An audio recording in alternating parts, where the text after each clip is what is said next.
Hello students, welcome to UPCSS C++ series का ये lecture number 28 है और आज हम इस वीडियो में फंक्शन रिकर्सन के बारे में पूरा कंप्लीट डिटेल में समझने वाले हैं। रिकर्सन क्या होता है और इसे हम दो अलग अलग एग्जाम्पल की मदद से समझेंगे। ठीक है, दो एग्जाम्पल लेंगे, एक प्रोग्राम बनाएंगे जिसमें हम नंबर का पावर कैलकुलेट करेंगे रिकर्सन का यूज करके, दूसरा होगा जिसमें दिए गए नंबर के नीचे के जितने भी नंबर होंगे यानी 1 तक के सभी का सम निकालेंगे। तो इन दोनों एग्जाम्पल में हम रिकर्सन का इस्तेमाल करने वाले हैं। तो रिकर्सन इस वीडियो में आपका पूरा डिटेल में कवर हो जाएगा, समझ में भी आ जाएगा, बस आपको ध्यान से समझना है। ठीक है, और बाकी हमने पिछले वीडियो में फंक्शन और फंक्शन ओवरलोडिंग ये सब समझ चुके हैं, क्योंकि रिकर्सन के लिए ये भी आपको आना चाहिए कि फंक्शन एग्जैक्टली क्या होता है। ठीक है, फंक्शन कैसे डिफाइन करते हैं, कैसे कॉल करते हैं, क्या होता है डिफाइन करना, कॉल करना, और फंक्शन के आर्गुमेंट्स पैरामीटर क्या होते हैं, फंक्शन का रिटर्न टाइप क्या होता है, ये सब आप समझ लें, उसके बाद ही आपको रिकर्सन पढ़ना है ना। तो अगर आपने उतना सारा कुछ समझ लिया है तो अब चलिए यहाँ पर आगे बढ़ते हैं, बात करते हैं रिकर्सन की। तो रिकर्सन बेसिकली एक ऐसी टेक्निक होती है, recursion is the technique of making a function call itself. यानी फंक्शन जब अपने आप को ही कॉल करता है तो इस प्रोसेस को बोलते हैं रिकर्सन। यानी कि एक फंक्शन जब हम डिफाइन करते हैं और डेफिनेशन में ही कुछ ऐसा लिख देते हैं जिससे वो हमारा फंक्शन कॉल हो जाता है, यानी फंक्शन के अंदर से ही फंक्शन को कॉल कर दिया, तो ये प्रोसेस जो होती है इस बेसिकली प्रोसेस को ही हम बोलते हैं रिकर्सन, और कुछ नहीं होता। रिकर्सन के लिए हमें कुछ नया या कुछ अलग से नहीं पढ़ना होता। जैसे हमने लूप पढ़ रखे हैं, तो लूप में हमने क्या देखा था कि फॉर लूप के अंदर या व्हाइल लूप के अंदर, व्हाइल लूप या फॉर लूप के अंदर अगर हम फॉर लूप लगा देते हैं तो इस प्रोसेस को क्या बोलते हैं, इस प्रोसेस को हम बोल देते हैं नेस्टेड लूप। क्या बोल देते हैं, नेस्टेड लूप। या इफ के अंदर इफ लगा दिया तो क्या बोलते हैं, नेस्टेड इफ। इसी तरीके से अगर हमने फंक्शन के अंदर से फंक्शन को कॉल कर दिया, यानी फंक्शन के अंदर फंक्शन डिफाइन करने की बात नहीं कर रहे, फंक्शन के अंदर से फंक्शन को कॉल कर दिया, उस प्रोसेस को बोल देते हैं रिकर्सन, बस, और कुछ नहीं होता। कोड हमारा वही है, सिंटैक्स वही है, वेरिएबल्स वही हैं। ठीक है, बस प्रोसेस एक होती है बेसिकली रिकर्सन वाली। तो इसको हम समझेंगे एग्जांपल की मदद से, लेकिन पहले यहाँ पर कुछ एक दो एक्सपेरिमेंट कर लेते हैं। वो क्या कि अगर हम एक फंक्शन के अंदर से दूसरे फंक्शन को कॉल तो बाद में करेंगे, लेकिन अगर ये फंक्शन के अंदर दूसरे फंक्शन को डिफाइन कर देते हैं तब क्या होता है, ये हमने पिछले वीडियो में एक्सपेरिमेंट नहीं किया था। तो जैसे यहाँ पर हम क्या करते हैं, एक फंक्शन बनाते हैं जिसका रिटर्न टाइप वॉइड होगा। F1 नाम का एक फंक्शन बनाया, इसके आर्गुमेंट्स पैरामीटर कुछ नहीं होंगे क्योंकि अभी हम सिर्फ जस्ट प्रैक्टिस के लिए देख रहे हैं। तो यहाँ पर हमने लगाया सी आउट स्टेटमेंट और सिंपल यहाँ पर हमने एक प्रिंट कर दिया मैसेज आई एम, ठीक है, F1। ठीक है, यानी आई एम F1। ये अगर कॉल होगा, F1 फंक्शन कॉल होगा तो ये स्टेटमेंट यहाँ पर रन हो जाएगी, यानी प्रिंट हो जाएगा। ठीक है, और एक न्यू लाइन के लिए इंडल। कोई कन्फ्यूजन नहीं। तो ये एक फंक्शन बना लिया। हम क्या करते हैं, एक दूसरा और फंक्शन बनाते हैं जिसका नाम रख देते हैं F2। ठीक है, इस फंक्शन का नाम हमने रख दिया F2 और यहाँ पर भी ये इसकी स्टेटमेंट जो होगी रन होगी, तो ये आई एम F2 यानी फंक्शन 2 प्रिंट होगा। अब हम क्या करते हैं कि मेन फंक्शन से यहाँ पर दोनों को कॉल करते हैं। पहले F1 को कॉल कर लिया। देखिए, अगर यहाँ पर हम डिफाइन करते हैं या कॉल करते हैं तो आर्गुमेंट पैरामीटर नहीं भी हैं तब भी हमारा पैरेंथेसिस इस तरीके से रहेगा। यही होती है फंक्शन की एक पहचान। ठीक है, और दूसरा यहाँ पर हमने कॉल कर दिया F2। ठीक है, यानी F1 और F2 ये दो फंक्शन हमने कॉल किए, दोनों डिफाइन है, रन करेंगे, आपको पता है इसमें कोई दिक्कत नहीं है, दोनों आराम से रन होंगे। लेकिन अब हम क्या कर रहे हैं कि जैसे ये F1 है और ये F2 है, अगर हम F2 को यहाँ से हमने जैसे कट कर दिया, तो अगर हम F2 यानी दूसरे फंक्शन को पहले फंक्शन के अंदर डिफाइन कर दें तो क्या ये पॉसिबल है, मतलब ये कैसे ऐसा हम कर सकते हैं। तो रन करेंगे तो यहाँ पर देखिए हमें एरर मिलेगी, यानी हम ऐसा नहीं कर सकते। तो इससे हमें पता चला कि ये चीज़ पॉसिबल नहीं है। ठीक है, तो वापस हम इसे कंट्रोल जेड कर देते हैं। ठीक है, तो यहाँ पर हमने F2 फंक्शन को वापस से बाहर कर दिया। तो एक चीज़ हमें क्लियर हो गई कि हम एक फंक्शन के अंदर दूसरे फंक्शन को डिफाइन नहीं कर सकते। तो क्या हम कॉल कर सकते हैं? अब हम क्या करते हैं कि F1 फंक्शन को यहाँ से कॉल नहीं करते। ठीक है, हम क्या करते हैं कि जो F2 फंक्शन हमने यहाँ पर डिफाइन किया है इसके अंदर से F1 को कॉल कर देते हैं। तो यहाँ पर हमने क्या किया, F1 कॉल कर दिया। तो देखिए, मेन फंक्शन से हम F2 को कॉल कर रहे हैं, ध्यान से समझना, मेन फंक्शन से F2 को कॉल कर रहे हैं, लेकिन जब F2 कॉल होगा तब यहाँ पर ये कॉल होने के साथ में पहले तो ये सी आउट कर देगा, एग्जीक्यूट कर देगा इस स्टेटमेंट को, फिर F1 भी कॉल हो जाएगा, फिर F1 भी कॉल हो जाएगा। रन करते हैं तो यहाँ पर रन करने पर देखिए दोनों ही स्टेटमेंट प्रिंट हो रही, पहले आई एम F2 और दूसरा आई एम F1। अब पहले F2 क्यों रन हो रहा है, क्योंकि पहले ही हमने F2 को कॉल किया है, तो F2 कॉल होगा और F2 का यहाँ पर स्टेटमेंट एग्जीक्यूट होगा, बाद में F1 कॉल होगा, और बाद में जब F1 कॉल होगा तब ये स्टेटमेंट एग्जीक्यूट होगा। समझ पा रहे हैं ना? तो ये चीज़ है। अब यहाँ पर क्या करते हैं कि क्या हम F1 के अंदर से F2 कॉल कर सकते हैं? बिल्कुल, जैसे यहाँ पर हमने F2 लगाया और F2 को कॉल कर दिया। ध्यान से समझना इस बात को। अब यहाँ पर क्या होगा कि जैसे ही हम इस प्रोग्राम को रन करेंगे तो पहले तो यहाँ पर हमें एरर दे रहा है। ठीक है, क्यों दे रहा है? क्योंकि ये बता रहा है कि जो F2 नाम का फंक्शन है वो है ही नहीं। ठीक है कैसे नहीं?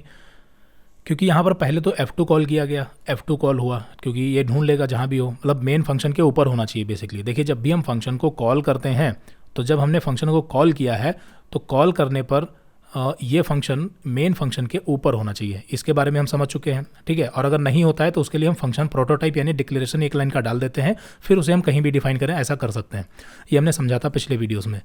तो यहाँ पर ये जब F2 कॉल होगा तो ये स्टेटमेंट मान लेते हैं एग्जीक्यूट होगी, फिर ये F1 कॉल होगा। अब ये जब F1 कॉल होगा तो यहाँ पर ये F1 कॉल हो जाएगा और फिर ये F2 कॉल होगा। अब यहाँ पर अगर ध्यान से समझें तो ये F1 कॉल होने पर F2 जब कॉल होगा तो ये F2 फंक्शन यहाँ से कॉल हो रहा है, लेकिन ये डिक्लेयर इसके नीचे है, इस वजह से एरर मिल रही है, ठीक है। ये डिक्लेयर कहाँ है, यहाँ पर है, इससे डिक्लेयर होना चाहिए यहाँ पर, लेकिन अगर ये F2 को हम ऊपर कॉल कर देंगे तो फिर ये सेम एरर हमें F1 में मिलेगी, यानी कि एक तरीके से लूप बन जाएगा। तो हम यहाँ पर क्या करते हैं, इसका सोल्यूशन क्या है, सिंपल है। इसका सोल्यूशन ये है कि यहाँ पर हम वॉइड F1, ठीक है, F1 फंक्शन जो है इसका भी डिक्लेरेशन डाल दिया और एक दूसरा यहाँ पर F2 का भी डिक्लेरेशन डाल दिया। सिंपल है, F2 का भी डिक्लेरेशन इस तरीके से डाल दिया। अब इससे क्या होगा कि F1 को ऊपर रखें नीचे रखें, F1 से F2 कॉल करें, F2 से F1 कॉल करें, कोई दिक्कत नहीं, हमें एरर नहीं मिलेगी। लेकिन अभी भी एक प्रॉब्लम है, ठीक है। यहाँ पर अगर आप ध्यान से समझें, ये चीज़ लिखने से क्या होगा कि अब हम किसी भी फंक्शन से किसी भी को भी कॉल कर सकते हैं, हमें ये एरर नहीं आएगी कि ये डिक्लेयर नहीं है। लेकिन इसमें प्रॉब्लम ये हो रही है, देखिए इसमें एक तरीके से लूप बन रहा है, अगर आप समझ पा रहे हो। देखिए क्या होगा कि F2 कॉल होगा, F2 कॉल होगा, ये रन हो जाएगा, फिर F1 कॉल होगा, F1 कॉल होगा तो यहाँ पहुँचेगा और ये स्टेटमेंट एग्जीक्यूट होगी, फिर F2 कॉल होगा, F2 कॉल होगा तो ये फिर F2 इस तरीके से कॉल हो जाएगा, यहाँ पर ये स्टेटमेंट प्रिंट होगी और इसके अंदर फिर F1 कॉल होगा, F1 कॉल होगा, फिर यहाँ पर जाएगा, फिर ये F2 कॉल होगा। तो कुल मिलाकर के यहाँ पर क्या हो रहा है कि F1 जो है वो F2 को और F2 जो है वो F1 को अपने आप से ही बार बार कॉल करता जा रहा है, जबकि यहाँ पर हमने कोई लूप वगैरह नहीं लगाया तब भी। लेकिन फिर भी ये जो प्रोसेस होती है इसी को बोलते हैं रिकर्सन, और ये जो रिकर्सन हो रहा है ये हमारा बन चुका है इनफाइनाइट, ठीक है। ये क्या है, इनफाइनाइट रिकर्सन हो गया है। लेकिन यहाँ पर ये जो रिकर्सन है, हमने अभी थोड़ी देर पहले रिकर्सन की डेफिनेशन में क्या देखा था कि जब फंक्शन अपने आप को ही कॉल करता है तब उस प्रोसेस को हम रिकर्सन बोलते हैं। तो ये भी बात सही है कि यहाँ पर देखिए F1 जो है वो अपने आप को F1 तो कॉल नहीं कर रहा, F2 भी अपने आप को नहीं कॉल कर रहा, फिर भी यहाँ पर ये रिकर्सन प्रोसेस बन रही है। तो कुल मिलाकर के इन दोनों ही सिचुएशन में हमारा क्या कहलाता है, रिकर्सन। हालांकि F1 के अंदर से F2 को और F2 के अंदर से F1 को ये ऐसे कॉल नहीं किया जाता नॉर्मली, हमने आपको बस समझाने के लिए बताया था। रन करेंगे तो यहाँ पर आप देखिए इनफाइनाइट रिकर्सन बन चुका है, ठीक है, जबकि ये नहीं होना चाहिए, ये दिक्कत करता है। आपको पता है लूप हो या रिकर्सन हो, अगर इनफाइनाइट हुआ तो कंप्यूटर की प्रोसेसिंग पावर एंड मेमोरी को बहुत ही ज़्यादा कंज्यूम करेगा और सिस्टम आपका क्रैश कर सकता है ना। तो कुल मिलाकर के अब यहाँ पर हमें वो वाली एरर नहीं मिलने वाली कि डिफाइन नहीं है, क्योंकि हमने फंक्शन का प्रोटोटाइप यानी फंक्शन का डिक्लेरेशन पहले ही कर दिया है। तो ये चीज़ समझ में आई, तो थोड़ा थोड़ा आइडिया लगा कि एग्जैक्टली रिकर्सन क्या होता है। अब यहाँ पर हम सही मायने में रिकर्सन का एग्जाम्पल लेते हैं और उसे समझने की कोशिश करते हैं। अब यहाँ पर क्या करें कि अगर हम F1 के अंदर से ही F1 को कॉल कर दें, अभी F2 की कहानी खत्म है, F2 फंक्शन को हटा देते हैं, ठीक है। तो अब देखिए यहाँ पर इस कोड में क्या हो रहा है कि मेन फंक्शन के अंदर F1 कॉल हो रहा है और F1 कॉल होने के साथ में ये स्टेटमेंट एग्जीक्यूट हो रही है और फिर F1 कॉल हो रहा है। समझ पा रहे हैं ना बात, यानी अब क्या कर रहा है कि F1 नाम का फंक्शन अपने आप को ही बार बार यहाँ पर कॉल करने लगा। तो ये जो सिचुएशन होती है इसे हम बोलते हैं रिकर्सन, ठीक है। क्या बोलते हैं, रिकर्सन प्रोसेस। अब इसी रिकर्सन प्रोसेस का इस्तेमाल करके हम कई सारी प्रॉब्लम्स को सॉल्व भी कर सकते हैं, जैसा कि नोट्स में बताया गया है कि जो रिकर्सन टेक्निक है वो काफ़ी अच्छी है। यहाँ पर देखिए, this technique provide a way to break complicated problem down into simple problem which are easier to solve. यानी कि रिकर्सन का यूज़ करके हम कई सारी बड़ी प्रॉब्लम्स को तोड़ सकते हैं, सॉल्व कर सकते हैं, ठीक है, आसानी से सॉल्व कर सकते हैं। बस हमें रिकर्सन समझ में आना चाहिए कि एग्जैक्टली ये कैसे काम करता है। अभी तो हमने ये देखा नहीं है, ठीक है, अभी हम समझने वाले हैं। फिर आगे यहाँ पर एक लाइन है कि रिकर्सन में be a bit difficult to understand, यानी रिकर्सन को समझने में थोड़ा सा दिक्कत हो सकती है, लेकिन अगर समझ गए ना तो फिर यहाँ पर दिक्कत नहीं होगी, मतलब फिर ये काफ़ी इंटरेस्टिंग रहेगा और यूज़ करने में भी आसानी रहेगी। तो इसीलिए हमें क्या करना है कि इसको अच्छे से जो है फिगर आउट करना है और इस पर एक्सपेरिमेंट करने हैं, समझना है अलग अलग तरीके से कि ये कैसे काम करता है, क्योंकि इसे नॉर्मली आप जस्ट 10 या 15 मिनट में नहीं समझ सकते। मतलब समझ तो जाएंगे लेकिन बिना प्रैक्टिस के आप भूल जाएंगे, ठीक है, रटना पड़ेगा। तो रटना नहीं है, समझना है। तो यहाँ पर हमारा मेन मकसद यही रहता है। तो यहाँ पर हम अब बात करते हैं, थोड़ा सा एक एग्जांपल लेते हैं। अभी देखिए ये F1 के अंदर से F1 कॉल हो रहा है, तो रन करेंगे तो यहाँ पर देखिए ये इनफाइनाइट बन जाएगा। क्यों बन जाएगा, क्योंकि ये बिना किसी टर्मिनेटिंग कंडीशन के अपने आप को बार बार कॉल करता जा रहा है ना। तो हम क्या करेंगे, कुछ ऐसा सिस्टम बनाएंगे कि इनफाइनाइट ना हो और हमारा काम भी हो जाए। समझ पा रहे हैं ना, ऐसी कंडीशन देंगे। तो हम एक कंडीशन लगा सकते हैं कि भाई ये कंडीशन है और ये कंडीशन जब ट्रू हो तब वहाँ पर ये फंक्शन कॉल होना चाहिए, और उस कंडीशन की जो वैल्यू होगी यानी वेरिएबल्स होंगे उनकी वैल्यू हम घटाते बढ़ाते रहेंगे, जिससे जैसे लूप में करते थे ना बेसिकली उसी तरीके से। तो यहाँ पर अब हम क्या करते हैं कि एक फंक्शन बनाते हैं जो कि नोट्स में यहाँ पर एग्जाम्पल में बताया गया है, और उसी एग्जाम्पल को हम समझते हैं जिससे हमें समझ में आएगा कि रिकर्सन एग्जैक्टली काम कैसे करता है। तो हम क्या करते हैं कि यहाँ पर एक रिजल्ट नाम का, वही जो कि नोट्स में बताया गया है, रिजल्ट नाम का एक वेरिएबल बनाया और सम फंक्शन को यहाँ पर हम कॉल करेंगे। वैल्यू जैसे हमने पास कर दी 5, यहाँ पर एग्जांपल के लिए 5 रखते हैं। इससे क्या होगा कि कैलकुलेशन में थोड़ा आसानी होगी और समझने में दिक्कत नहीं होगी, है ना। और रिजल्ट में जो भी आएगा सिंपली उसे हमें सी आउट करा देना और कुछ नहीं करना है। तो जो भी रिजल्ट में यहाँ पर स्टोर होगा, यानी सम फंक्शन कॉल होगा और सम फंक्शन से जो भी रिटर्न आएगा वो रिजल्ट में आएगा। रिजल्ट को हमने सी आउट करा लिया। अब यहाँ पर हम सम फंक्शन डिफाइन करते हैं। तो यहाँ पर हमारा ये इंटीजर टाइप होगा इसका रिटर्न, तो सम और इंट, और यहाँ पर हमने जैसे के नाम का एक पैरामीटर पास कर दिया। ठीक है, ये हमारा बन गया सम फंक्शन डिक्लेरेशन कंप्लीट हो गया। अब हम इसे डिफाइन करेंगे।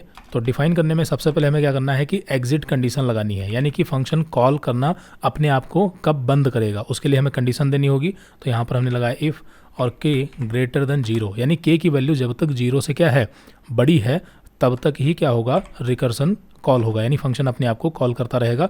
तो उसके लिए हमें क्या करना है रिटर्न, ठीक है, यहाँ पर हमें रिटर्न क्या करा देना है के को और प्लस, और यहीं पर हमें फंक्शन कॉल कर देना है। ठीक है, सम को कॉल किया और इस बार हम क्या करेंगे k -1 कर देंगे, बस इतना ही। यही हमारा है। यहाँ पर देखिए रिकर्सन प्रोसेस जो है वो इस पॉइंट पर हो रही है। ठीक है, अभी हम इसको समझेंगे, परेशान होने की ज़रूरत नहीं है। कोड में क्या लिखा है कैसे है सब समझेंगे।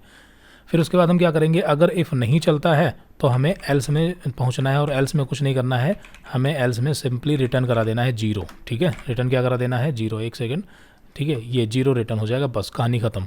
इतना ही है। पहले तो इसे रन करते हैं, देखते हैं आउटपुट आ रहा है कि नहीं, फिर उसके बाद हम आगे बढ़ेंगे, समझेंगे। तो देखिए यहाँ पर क्या आ रहा है रिजल्ट 15 आ रहा है। इसका मतलब हमारा ये प्रोग्राम जो है वो प्रॉपर वर्क कर रहा है, क्योंकि क्या होगा कि 5 और 4, ठीक है, यानी 5 से नीचे के जितने भी नंबर है 5 + 4 + 3 + 2 + 1, ये इसका आंसर क्या होगा 15 ही तो होगा। तो ये 15 आ रहा है।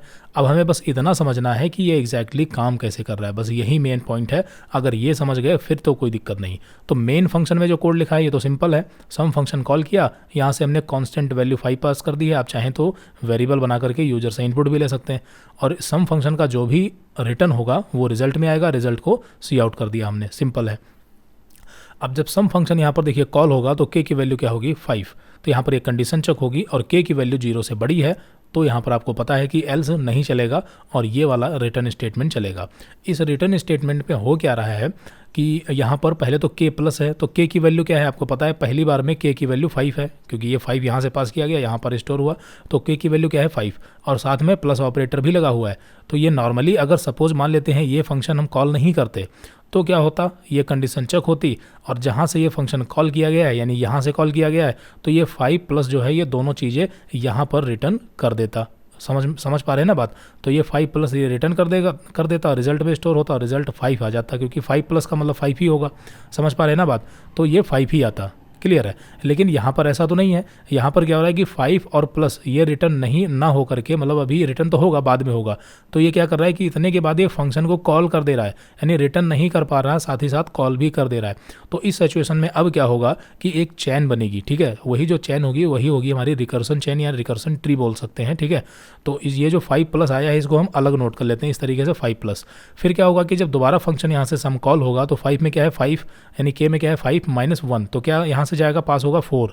अब की बार क्या पास हो रहा है 4, तो के में क्या है 4, ठीक है। अब यहाँ पर 4 ग्रेटर देन 0 तो अभी भी सही है, तो फिर से सेम वही चीज़ हर बार वही होगा, यानी अब की बार भी k प्लस है, k प्लस का मतलब अब की बार k की वैल्यू 4 है, तो यहाँ पर क्या हो जाएगा 4, यानी इस चेन में अब की बार क्या आया 4। ध्यान से समझना इस बात को, 4 आ गया और प्लस ऑपरेटर भी साथ ही साथ चल रहा है, तो ये हो गया 4 प्लस, ऐसे नोट हो जाएगा, ये लिख जाएगा, ये ट्री बन जाएगी।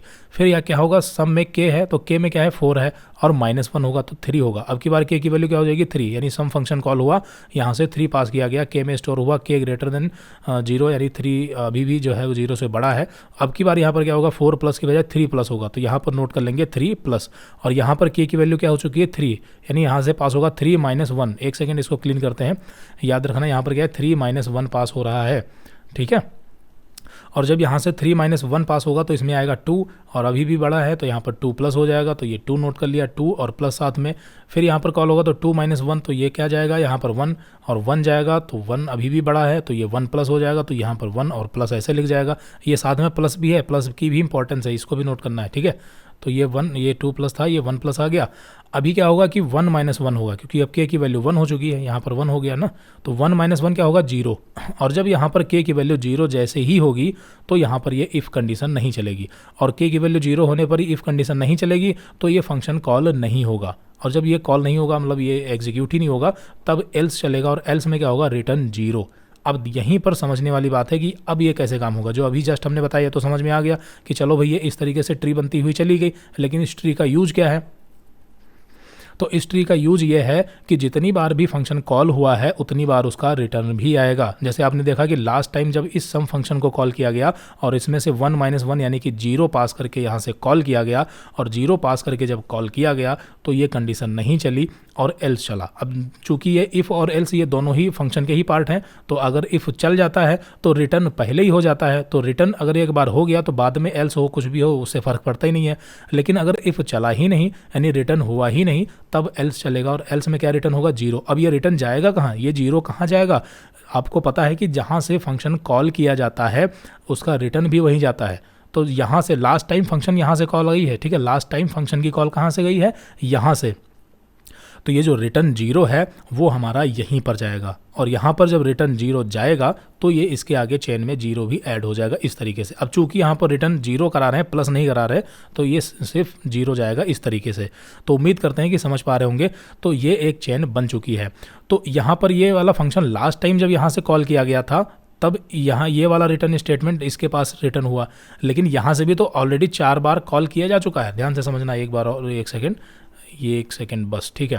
यहाँ से भी मतलब फंक्शन यहाँ से कितनी बार कॉल हुआ, देखिए 1 2 3 4 5, ठीक है, ये टोटल फंक्शन 5 बार कॉल हुआ, जिसमें 1 बार यहाँ से कॉल गई है, 1 बार यहाँ से गई है, और 4 बार यहाँ से कॉल हुआ है।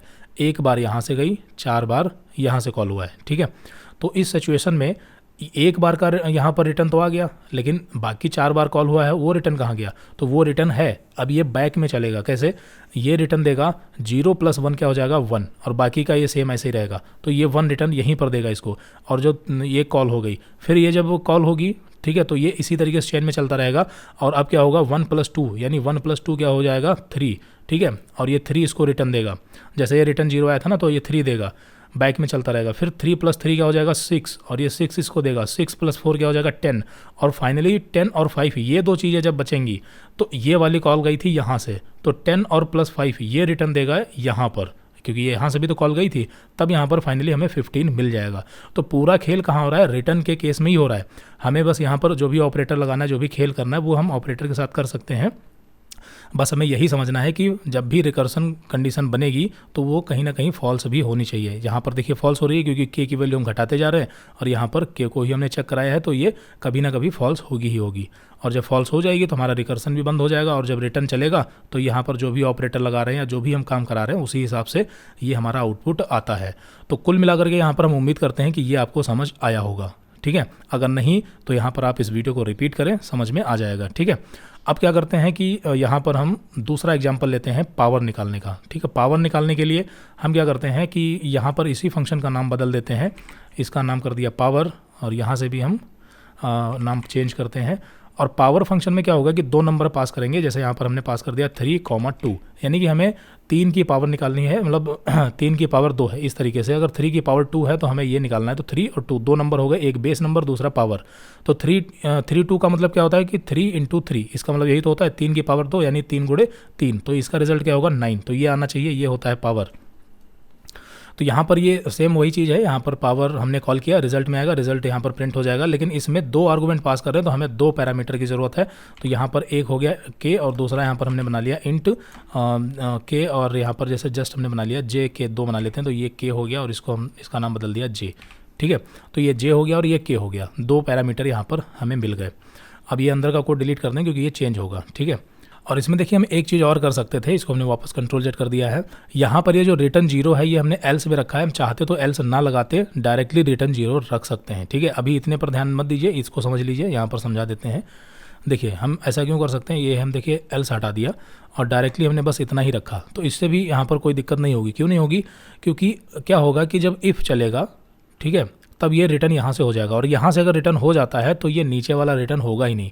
जब ये इफ़ नहीं चलेगा, ठीक है। इफ़ नहीं चलेगा तो ये रिटर्न भी नहीं चलेगा, और जब ये रिटर्न नहीं चलेगा तब ये वाला रिटर्न चलेगा। तो ये आपको पता है कि इफ़ ये कितनी बार नहीं चलेगा, सिर्फ एक बार। लास्ट टाइम जब इफ़ नहीं चलेगा तब ये रिकर्सन भी कॉल नहीं होगा, तब ये रिटर्न 0 चलेगा। ठीक, तो ये चीज़ है। तो ये बिना एल्स के भी काम करता है, ठीक है, मतलब काम कर जाएगा, क्योंकि इसके पीछे लॉजिक है, हमने बता दिया। अगर बीच में कहीं से रिटर्न हो जाता है तो नीचे का कोड वैसे ही एग्जीक्यूट नहीं होता, और जब तक कंडीशन ट्रू होगी तब तक यहीं से रिटर्न होता रहेगा, तो ये रिटर्न की बारी ही नहीं आएगी, और जब कंडीशन फॉल्स हो जाएगी तब ये रिटर्न करेगा। चलिए, तो ये अब डिलीट करते हैं, समझ आ गया होगा उम्मीद करते हैं। तो ये पावर फंक्शन का बेसिक कोड रेडी है। 2 पैरामीटर है, 2 आर्गूमेंट पास किए। अब हमें यहाँ पर देखिए क्या करना है। तो देखिए पावर का मतलब क्या है, हमने अभी आपको बताया था कि 3 × 2, यानी कि हमें क्या करना है, 3 की पावर 2 है तो 3 × 3 करना है, यानी कि 3 किस में है, जे में। यहाँ पर 3 किस में है, जे में, और 2 किस में है, 1 में। तो हमें क्या करना है कि जो जे में है उसको के टाइम मल्टीप्लाई करना है, बस यही तो करना है, यानी जे को जे से ही मल्टीप्लाई करना है, कितनी टाइम, के टाइम। तो जे में क्या है, 3, और 3 को 3 से ही मल्टीप्लाई करना है, यानी कि 3 को 3 से, यानी कि जे को, सॉरी यहाँ पर जे होगा, जे को जे से ही मल्टीप्लाई करना है, लेकिन कितनी बार, के बार। तो 2 है तो 2 बार, बस इतना ही। तो ये हमारा लॉजिक है। और आपको पता है कि के की वैल्यू जब 1 हो, ठीक है, के की वैल्यू जब 1 हो जाएगी तो हमें पावर नहीं निकालना। जैसे यहाँ पर मान लेते हैं 3 की पावर 1 है, तो 3 की पावर 1 का मतलब क्या हुआ, 3 की पावर 1 का मतलब 3 ही हुआ। तो जब के की वैल्यू 1 होगी तब यहाँ पर हमें बंद कर देना, ये हो गई एग्जिट कंडीशन। तो हम यहाँ पर लगाते हैं इफ़, ठीक है, और हमारी कंडीशन, एक सेकंड, कंडीशन हमारी यहाँ पर क्या होगी, k इज़ इक्वल टू 1, यानी k की वैल्यू जब 1 हो, तो अगर 1 होगी तो इसका मतलब है यहाँ पर हम रिटर्न करा देंगे, सिंपल क्या रिटर्न करा देंगे, j को रिटर्न करा देंगे। एक सेकंड, j को रिटर्न करा देंगे। कन्फ्यूज ना मत होना, यहाँ पर क्या हो रहा है कि अगर k की वैल्यू 1 है तो हमें j को ही रिटर्न करा देना है। कैसे, समझिए। सपोज़ अगर यहाँ से हमने पावर फंक्शन कॉल किया और 3 और 1, यानी 2 नंबर पास किए, एक 3 और दूसरा 1, यानी कि ये 3 की पावर 1 हो गई। तो इस कंडीशन में रिजल्ट हमारा 3 ही आना चाहिए, तो आ जाएगा। देखिए कैसे, 3 और 1 पास किया तो इसमें क्या आया, 3, और इसमें क्या आया, 1। चेक हुआ तो यहाँ पर क्या हो रहा है कि k की वैल्यू 1 के बराबर है, तो अगर है तो रिटर्न किया जाएगा j। अब ये रिटर्न जाएगा कहाँ, तो यहाँ से, क्योंकि यहाँ से कॉल किया गया था, तो यहाँ से कॉल किया गया, तो रिटर्न क्या है, यहाँ पर आएगा 3, और 3 रिजल्ट में आएगा, और रिजल्ट भी प्रिंट हो जाएगा, यानी 3 ही आ जाएगा। तो कुल मिलाकर के आप समझ पा रहे होंगे। लेकिन अगर k की वैल्यू 1 नहीं होती है, अब चूंकि यहाँ पर हम 2 पास कर रहे हैं, 3 पास कर रहे हैं, कुछ भी पास कर रहे हैं, तो अगर इफ़ नहीं चलेगा तो एल्स चलेगा, और एल्स चलेगा तब यहाँ पर क्या कराना है, तो एल्स ब्लॉक हमारा, और एल्स में यहाँ पर हमें रिकर्सन बनाना है, ठीक है। रिकर्सन जो कंडीशन होगी वो यहीं पर होगी। तो यहाँ पर सेम वही चीज़, देखिए रिटर्न करा रहे हैं, क्या रिटर्न कराना है, हमें रिटर्न कराना, देखिए जे को मल्टीप्लिकेशन के साथ में, और यहाँ पर अब हम कॉल करेंगे पावर को, ठीक है, पावर फंक्शन कॉल किया, और यहाँ पर हमारा आर्गूमेंट क्या होगा, देखिए एक आर्गूमेंट हमारा होगा, देखिए यहाँ पर जे वही सेम रहेगा, और दूसरा आर्गूमेंट क्या होगा, k - 1, इसे 1 से माइनस कर देंगे, बस हो गया। सिंपल सा प्रोसेस है, इतने से ही हमारा पावर निकल जाएगा। अब यहाँ पर रन करते हैं, फिर देखते हैं कि ये काम कैसे करता है। तो यहाँ पर देखिए क्या आ रहा है, 9, और यहाँ पर अगर हम नंबर चेंज कर दें, एक सेकेंड, यहाँ पर जैसे हमने कर दिया कि 3 की पावर 3, तो इस कंडीशन में रिजल्ट 27 आना चाहिए। और जैसे हमने कर दिया 5 की पावर, एक सेकेंड, जैसे यहाँ पर 5 की पावर 3 कर दिया तो रिजल्ट 125 आना चाहिए, जो कि यहाँ पर आप देख सकते हैं आ रहा है। कोई कन्फ्यूज़न नहीं। अब यहाँ पर हम समझते हैं कि हो क्या रहा है। तो यहाँ मेन कोड में तो कुछ खास है नहीं, ऊपर चलते हैं और इसी को समझते हैं। तो पहली बार में जब फंक्शन यहाँ से कॉल हुआ तो इसमें जे में क्या आया, 5, और इसमें क्या आया, 3। ध्यान से समझना, जे में क्या आया, 5, के में क्या आया, 3। तो यहाँ पर k इज इक्वल टू 1 है, यानी कि ये कंडीशन नहीं चलेगी, क्योंकि k जो है वो 1 के बराबर है ही नहीं, तो j रिटर्न नहीं होगा। इफ़ नहीं चलेगा, एल्स चलेगा। एल्स चलेगा तो j में क्या है, 5 है, j में क्या है, 5, तो j मल्टीप्लिकेशन का साइन है ये, तो j मल्टीप्लाई बाई, और फिर यहाँ पर पावर फंक्शन कॉल हो जाएगा। तो j में क्या है, 5 है, तो ये 5, देखिए j को हम यहाँ पर छोड़ देते हैं, क्योंकि j में यहाँ पर हम कोई बदलाव तो कर नहीं रहे j के साथ, तो j तो वही रहेगा, हमेशा 5 ही रहेगा। तो हम j को छोड़ देते हैं, k की बात करते हैं। तो यहाँ पर क्या है, 5 मल्टीप्लिकेशन, और k में क्या है, देखिए k में पहली बार में 3 है, तो 3 - 1 क्या हो जाएगा, 3 - 1 हो जाएगा 2, यानी इस बार यहाँ पर 2 पास होगा। और ये चेन बन रही है, तो इसे हम 5 मल्टीप्लिकेशन ऐसे नोट कर दिया। तो यहाँ से क्या पास हो गया, 2, j में क्या है, 5, तो ये 5 और 2 पास हुआ। तो अभी भी ये नहीं चलेगा, क्योंकि अभी भी k में 1 नहीं है, 2 है। फिर से ये चलेगा, अब की बार j में है तो 5 ही है, वही सेम चीज़ 5 ही है, ठीक है। तो यहाँ पर क्या होगा कि सेम वही एक बार और लिख जाएगा, और कुछ नहीं होगा। और यहाँ पर अब की बार क्या है, 2 है, तो 2 - 1 हो जाएगा। 2 - 1, ध्यान से समझना, 2 - 1 क्या हुआ, 1। तो अब यहाँ पर 1 पास होगा, तो यहाँ पर क्या होगा, k में हो जाएगा 1, ठीक है। ध्यान से देखना, और वो 2 बार नोट हो चुका है। तो k में क्या आ गया, 1। 1 आएगा तो ये ट्रू हो जाएगा, ठीक है, यानी इफ़ कंडीशन चल जाएगी।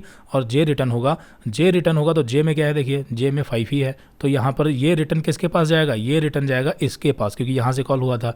तो यहाँ पर क्या आ जाएगा, रिटर्न जे यानी कि 5 आ जाएगा, मल्टीप्लिकेशन वगैरह कुछ नहीं, सिर्फ 5। तो ये सिर्फ 5 आगे ऐड हो जाएगा, बस कहानी ख़त्म।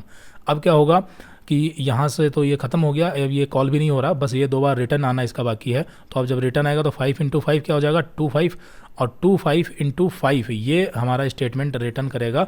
जब यहाँ से रिटर्न जाएगा तो वो आएगा मेन फंक्शन में, और हमारा आंसर हो जाएगा 125। तो उम्मीद करते हैं कि ये आपको समझ में आया होगा। तो हमने 2 अलग अलग एग्जाम्पल देखे हैं, ठीक है, एक नंबर को जोड़ने का और दूसरा पावर निकालने का। दोनों में हमने रिकर्सन यूज़ किया है। उम्मीद करते हैं कि आपको समझ में आया होगा, और अगर कोई दिक्कत है तो आप वीडियो रिपीट करके देखें, समझ में आ जाएगा। बस आपके जो फंक्शन है वो क्लियर होने चाहिए, डिक्लेरेशन क्या होता है, डेफिनेशन क्या होता है, फंक्शन कॉल करना क्या होता है, रिटर्न टाइप क्या होता है, ठीक है, रिटर्न आता कैसे है, ये सब चीज़ें क्लियर होंगी तो आपको रिकर्सन भी समझ में आएगा। और यहाँ पर अगर कोई दिक्कत होती है तो आप हेल्प ले सकते हैं। नोट्स में यहाँ पर देखिए ट्री बना करके, रिकर्सन ट्री बना के समझाया गया है। ये जो नोट्स में एग्जाम्पल है इसे वैसे तो हमने देख ही लिया है ना। चलिए, तो ये सब क्लियर हो गया। तो जैसा कि यहाँ पर आपको पता ही है कि ये हमारी जो सीरीज़ है DSA इन C++, इसकी अगर सिलेबस की बात करें तो अभी तक हम 2 लेवल कंप्लीट कर चुके हैं, ठीक है। ये सिलेबस और नोट्स ये तो पता ही है कि वेबसाइट पर आपको मिल जाएंगे, upcsyoutube.com वेबसाइट पर।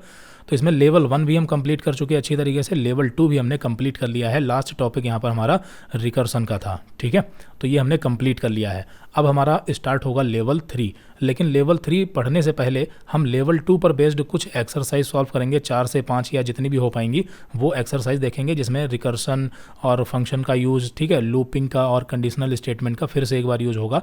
तो पहले हम इसे लगभग आने वाले 4 से 5 वीडियो में एक्सरसाइज सॉल्व करेंगे, फिर उसके बाद हमारा लेवल 3 स्टार्ट होगा, जिसमें हम ऑब्जेक्ट ओरिएंटेड प्रोग्रामिंग पढ़ेंगे। और लेवल 3 कंप्लीट होते ही हम एंट्री करेंगे DSA में, डेटा स्ट्रक्चर एंड एल्गोरिदम्स, जिसमें 2 लेवल हैं, लेवल 4 एंड 5।